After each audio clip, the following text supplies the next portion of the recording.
అనేది ఆయనకు బాగా తెలుసు అండి. మేము ఎందుకు చెప్తాం? మల్లయ్య యాదవ్ గారు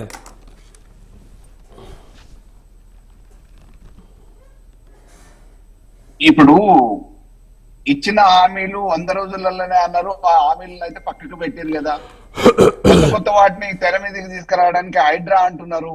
యాదృచ్ఛికంగా వరదలు వచ్చినాయి. వరదలలో ఈ విపత్తును ఎదుర్కోవడానికి ప్రభుత్వంగా ఈ ప్రజల్ని ఆదుకోవడానికి ఎంతవరకు చేశారు, ప్రజలు ఎంతవరకు సంతృప్తిని వ్యక్తం చేస్తున్నారు అనేది కూడా చూసుకోవాల్సిన బాధ్యత వాళ్ళకే ఉంది కదా. సరే, ఎవరు 100% ఎవరిని సాటిస్ఫై చేయలేరు. ఇటువంటి విపత్తులు వచ్చినప్పుడు మాట్లాడేటోళ్ళు మాట్లాడతారు. కానీ ప్రభుత్వ పరంగా మీరు చేయాల్సిన వాటిల్లో అధికారులు ఈ రోజు క్షేత్రస్థాయిలో ఏం చేస్తున్నారు అనేది పరిశీలించే పరిస్థితి లేదు.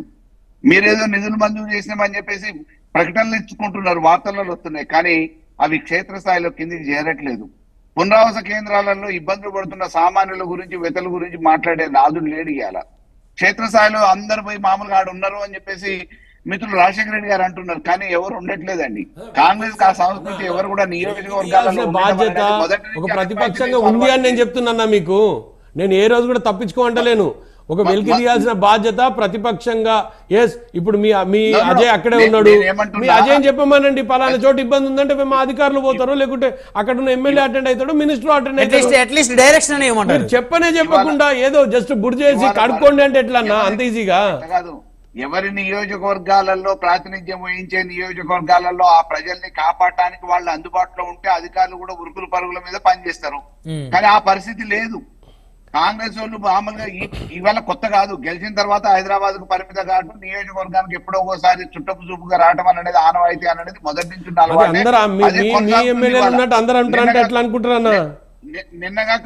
నిన్న మామూలుగా మీరు సోషల్ మీడియా చూడండి, చెన్నూరులో వరదను దాటుకొని పోతుంటే ఎమ్మెల్యే గారు ఎక్కడా అని చెప్పేసి పోస్టింగ్లు పెట్టారు.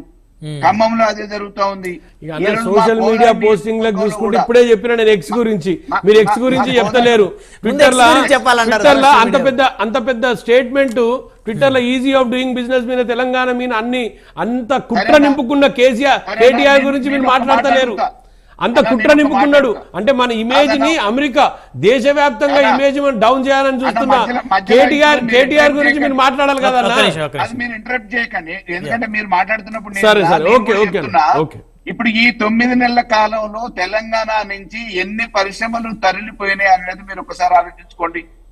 తీసుకొచ్చినాం, మేము తీసుకొచ్చినామా? అంతకుముందు రాజశేఖర రెడ్డి గారు తీసుకొచ్చిరా, చంద్రబాబు నాయుడు గారు తీసుకొచ్చిరా?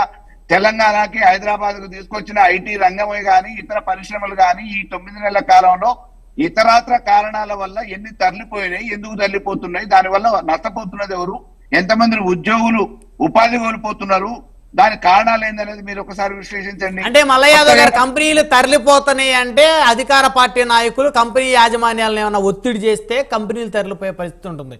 సో కమిషన్ల కోసమనో లేకపోతే డబ్బు రకరకాలుగా అలాంటి పరిస్థితులు ఉంటేనే జరిగింది. ఆంధ్రాలో అలా జరిగింది గతంలో, మరి ఇక్కడేం జరుగుతుంది? కొత్తవి రావటానికి ఇక్కడ అవకాశాలు లేకపోగా, రావటానికి ఎవరు ఇంట్రెస్ట్ చూపకపోగా ఉన్నాయి, తరలిపోయే పరిస్థితి వచ్చింది, తరలిపోతున్నాయి. ఇలా ఎన్నో నేమ్లీ బ్రాండెడ్ గా ఉన్నవి మంచి పేరు గల సంస్థలు కొన్ని తరలిపోతా ఉంటే ఆ విషయాల్ని ఈ రోజు ప్రభుత్వం దృష్టికి తీసుకుపోతున్నాం. అది కూడా మీరు తప్పనుకుంటే ఎట్లా? ఈ రోజు అభివృద్ధి చెందుతున్న నగరాల్లో ఒకటి మనకు మామూలుగా ఈ రోజు దేశానికి ఆర్థికంగా ఆదుకుంటున్న రాష్ట్రంలో 4వ అని చెప్పుకున్న మన తెలంగాణని ఈ రోజు మన కళ్ళ ముందే నిర్వీర్యం చేసే పరిస్థితితో, ఇబ్బంది పడే పరిస్థితితో వస్తే అది బాధగా అనిపిస్తుంది. కాబట్టి ఒక సామాన్యుడిగా ఈ రోజు ఎవరైనా మాట్లాడతారు, అది కేటీఆర్ గారా ఇంకొకళ్ళ ఏదైనా కానివ్వండి. కానీ ఉన్న వాస్తవం ఏంది? ఈ 9 నెలల నుంచి ఒక్క పరిశ్రమ రాలేదు, తీసుకొచ్చే ప్రయత్నం చేయలేదు. మీరు అమెరికా పర్యటనలు చేసినా, విదేశీ పర్యటనలు చేసినా, అక్కడ పోయిన తర్వాత ఒక ఇండస్ట్రీ వచ్చిందని అనేది లేదు. మరి ఈ రోజు కొన్ని ఉన్నాయి, పోతున్నాయి. దీనివల్ల ఎవరికి నష్టం? రైట్. చివరిగా మల్లయ్య యాదవ్ గారు, అసెంబ్లీకి రాకపోతే కేసీఆర్ గారిని రాజీనామా చేయమంటున్నారు. ఇప్పుడు వారు డిమాండ్ చేస్తే వారు డిమాండ్ చేసి ఉండొచ్చు. 9 నెలలు అవుతుంది, ఇంకా మామూలుగా 4 సంవత్సరాలు వారికి కాలం ఉంది. ఈ 4 సంవత్సరాలలో ప్రజలు ఏ రకంగా రియాక్ట్ అవుతారు, వీళ్ళ సంస్కరణలు ఏ రకంగా ఉంటాయి, వీరి పనితీరు ఏ రకంగా ఉంటది, వీరు చెప్పిన హామీలు ఎంతవరకు నెరవేరుస్తారు, ఆటోమేటిక్ గానే ఏం జరగబోతుంది అనేది కాలం నిర్ణయిస్తుంది. డెఫినెట్ గా మా నాయకుడు ఈ రోజు ఏం కొత్తగా రాజకీయాలకు కొత్త కాదు కదా, వారికి అపూర్వమైన అనుభవం ఉంది, అపారమైన అనుభవం ఉంది. ఉద్యమం చేసి తెలంగాణని సాధించిన నాయకుడు. అభివృద్ధిని కూడా కళ్ళ ముందు చూపించిన నాయకుడు కాబట్టి డెఫినెట్ గా వాళ్ళకి ఒక విజన్ ఉంటది కాబట్టి ఆ విజన్ ప్రకారం డెఫినెట్ గా వస్తారు. ఇప్పుడు పార్టీ పరంగా మా యంత్రాంగం పనిచేస్తుంది.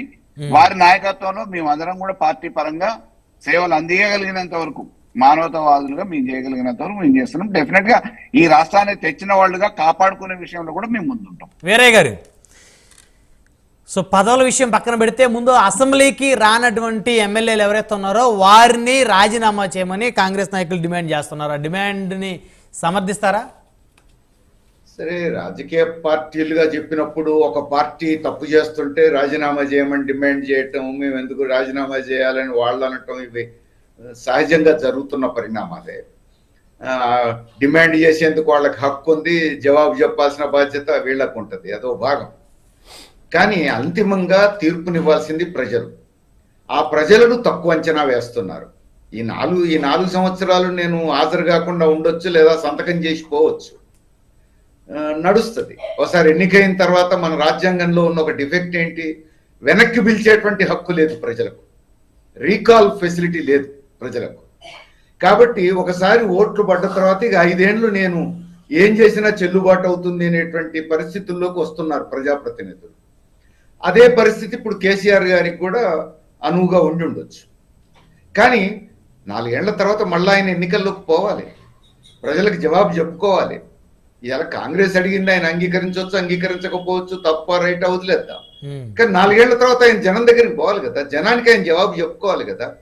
మీరు ఓట్లేసిండ్రు, నేను ఎన్నికైన తర్వాత శాసనసభకు నేను పోలేదు, వరదలు వచ్చినప్పుడు ముంపు వచ్చినప్పుడు నేను కనీసం మొహం చూపించలేదు, కీలకమైన సందర్భాల్లో నేను పట్టించుకోలేదని మరి ప్రజలకు చెప్పుకోవాల్సి వస్తుంది కదా.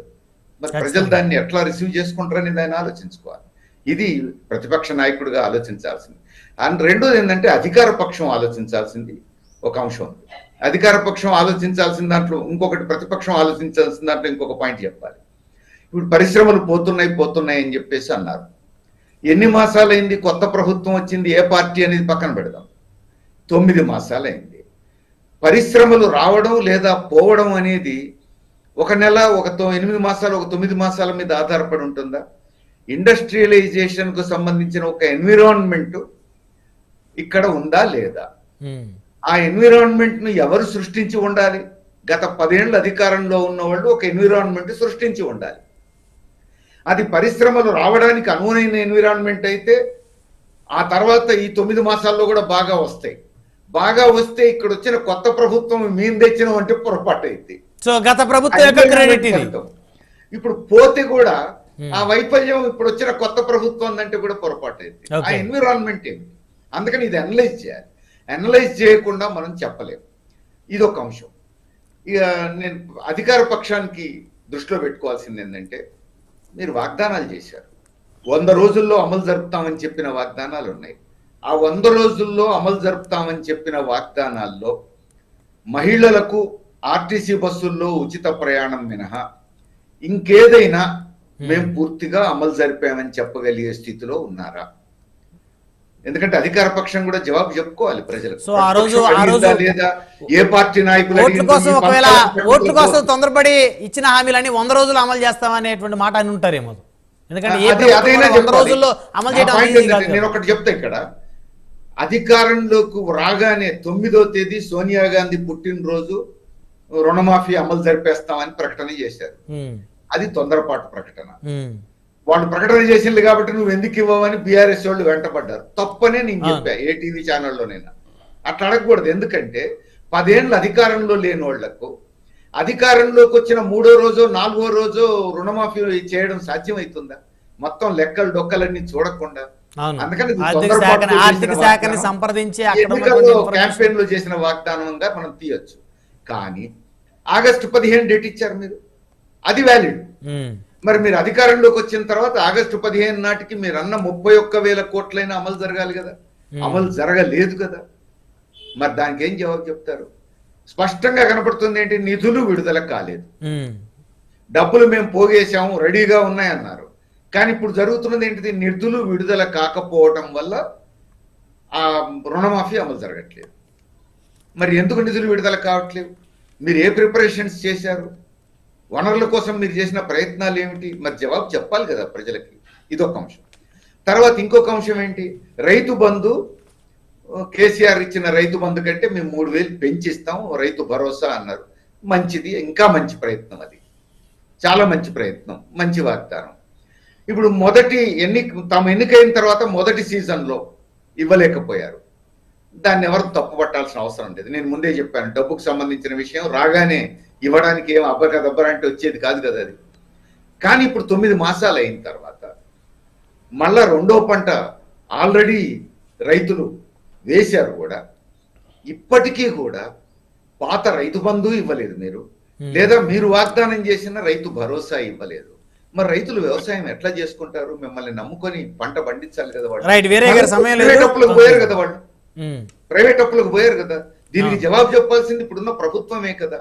అందుకని ఏదో బీఆర్ఎస్ వాళ్ళు అడుగుతున్నారు కాబట్టి వాళ్ళ మీద ఓ మాట వేసి తప్పించుకుంటారంటే కుదరదు కదా. సో ప్రజలు అడుగుతారు, మేధావులు అడుగుతారు, అధికారంలో సంఘాలు అడుగుతాయి, ప్రజలకు జవాబుదారీగా ఉండాలి కదా. రైట్ రాజశేఖర రెడ్డి గారు, మొత్తానికి 100 రోజుల్లో హామీలన్నీ అమలు చేస్తామనేటువంటి తొందరపాటు మాట ఏదైతే ఉందో అది ఇప్పుడు కాంగ్రెస్ ప్రభుత్వానికి ఒక పెద్ద సవాల్ కాబోతా ఉంది. అట్లా ఏముండదండి. అంటే ఇప్పుడు సరే, ఆ రోజు జరిగిన పరిణామాలు, ఆ రోజు ఉన్న పరిస్థితులను బట్టి మాట్లాడి ఉండొచ్చు, కానీ ఎట్లాస్ట్ మేము ప్రజలకు జవాబుదారేనండి. అంటే ఇప్పుడు వాళ్ళు చెప్పిన దాంట్లో వాస్తవాలు కూడా ఉన్నాయి. అంగీకరించాల్సిన అవసరం వచ్చినప్పుడు ఈరోజు అంగీకరించాల్సిన అవసరం ఉంది. కొంత రుణమాఫీ జరిగింది, కొంత జరగలేదు. దాన్ని 100% మేము చేసినామని అయితే నేనైతే చెప్పుకోవట్లేదు. ఎందుకంటే చేయాల్సిన కొన్ని చేసినాం, కొన్ని పెండింగ్లో ఉన్నాయి. రైతు బంధు కూడా ఇప్పుడు పడాల్సిన అవసరం ఉండే, నిజంగా కూడా రైతులకు చేసే ఆలోచనలో ఉంది ప్రభుత్వం. ఒక్కటే గుర్తుపెట్టుకోండి, ఈరోజు రూపాయి వస్తే కూడా ఆ గల్లపెట్టెల నుంచి పక్కకు తీస్తలేరండి. ఓకే, నేను చాలా సందర్భాల్లో చెప్తుంటా. ఎన్నో కాన్స్టిట్యున్సీలలో ఎంతో మంది కాంట్రాక్టర్లు, చిన్న కాంట్రాక్టర్లు అండి, చిన్న కాంట్రాక్టర్ 5 లక్షలు మిషన్ భగీరథ కింద చేసినవి, లేకుంటే చెరువుల క్లీనింగ్ చేసినవి, అట్లాంటివి ఎంతో మంది చిన్న కాంట్రాక్టర్లకు 3 లక్షలు 5 లక్షలు 10 లక్షల కాంట్రాక్టర్లు ఎంతో మంది సూసైడ్ చేసుకున్నారు. అప్పట్లో అందరికీ తెలుసు, రాష్ట్రంలో ఉన్న ప్రజలు, గత ప్రభుత్వంలో జరిగిన సంఘటనలు. ఈ రోజు కూడా మేము ఇంకా కూడా వాళ్ళ కట్టాల్సిన అవసరం ఉన్నాయి. ఏవి కాంట్రాక్ట్కి సంబంధించిన డబ్బులు ఇవ్వాల్సిన అవసరం ఉన్నది. అవన్నీ కూడా పక్కన పెట్టి ఈరోజు రైతులకు సంబంధించిన రైతు బంధు అనుకోండి, అట్ ద సేమ్ టైం రుణమాఫీ విషయంలో కానీ we are taking absolute measures. But రాష్ట్రంలో ఆర్థిక పరిస్థితులు, ఇంకా మాకు రావాల్సిన వనరులన్నీ కూడా, సో ఇప్పుడు సడన్గా విపత్తు వచ్చింది, ఇప్పుడు ఖర్చు అవుతుంది, మళ్ళీ డబ్బంతా కూడా షిఫ్ట్ చేయాలి. ఇప్పుడు వాళ్ళ అనకపోయినా ఎవరైనా ఏకీభవిస్తారు. పంటకి ఇప్పుడు ఇమీడియట్ గా అక్కడ ఏం జరుగుతుంది అనే దాని మీద మనం ఏదైతే రిలీఫ్ కావాలో అది చూడాల్సిన అవసరం ఉంది. మేమేమి మొత్తం చేసినామని అయితే నేను అనట్లేదండి, కానీ వాళ్ళు 10 ఏళ్లలో చేయలేదని అయితే మేము చేసినామండి. That is we're very clear. Right, సమయం తక్కువ ఉంది. ధన్యవాదాలండి చర్చలో పాల్గొన్నందుకు. రాజశేఖర రెడ్డి గారు, జిహెచ్ఎంసీ ఫ్లోర్ లీడర్, టీపీసీసీ అధికార ప్రతినిధి, బొల్ల మల్లయాదవ్ గారు, బీఆర్ఎస్ పార్టీ మాజీ ఎమ్మెల్యే, వీరయ్య గారు, రాజకీయ విశ్లేషకులు, అందరికీ పేరు పైన ధన్యవాదాలు. మరి ఇది వాళ్ళ హాట్ టాపిక్ చూస్తే